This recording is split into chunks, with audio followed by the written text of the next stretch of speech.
Yeah, I kinda forgot this was coming out. So after choosing to not let Guillermo del Toro just finish his original Hellboy trilogy in favor of a reboot so bad its director openly disowned it, we've got ourselves another reboot of the classic Mike Mignola comic series with Hellboy: The Crooked Man. And in yet another attempt to make a quote-unquote faithful adaptation, this time it's straight up adapting the comic arc of the same name. It also had less than half the budget of the last movie, no major stars unless you count Jeffrey from Fresh Prince, looks like it had about 4 sets in a European forest to work with, and was quietly released on VOD with virtually no fanfare. Yeah, not a great start. Set in 1959, the story sees Hellboy and his rookie partner get stranded in Appalachia after a transport mission goes wrong. The two meet an ex-soldier trying to return to his home, only to learn that the area has been overrun by witches he encountered as a younger man. They all answer to a demon known as the Crooked Man, who claims to have some sort of connection to Hellboy's upbringing. To get the positives out of the way, yes, this is a mostly faithful adaptation of the comic, and feels like a standard Hellboy story. Red shows up somewhere, investigates supernatural events happening around him, and eventually has to either punch something or shoot it with a big old pistol.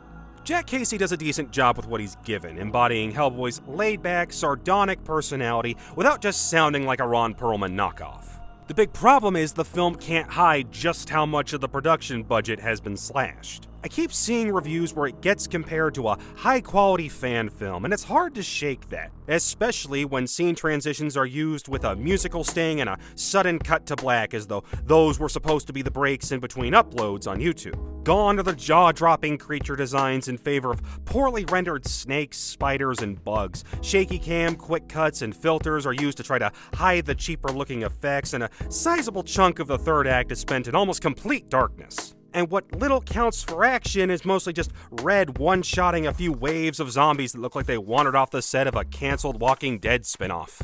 The story isn't much to write home about either. The Crooked Man never comes off as imposing, his connection to Hellboy deals with the comics, and fans of the movies will just kind of shrug at it, and his final fight is a bore.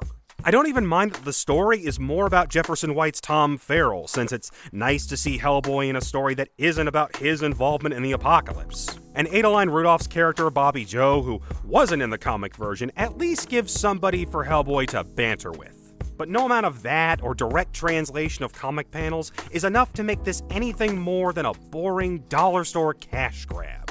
At this point, either let Del Toro finish his damn story, or give the rights to a studio and creative team that can put in the time and money in making something worthwhile. Because whatever Hellboy: The Crooked Man is, there's one thing it definitely isn't, and that's worth your time.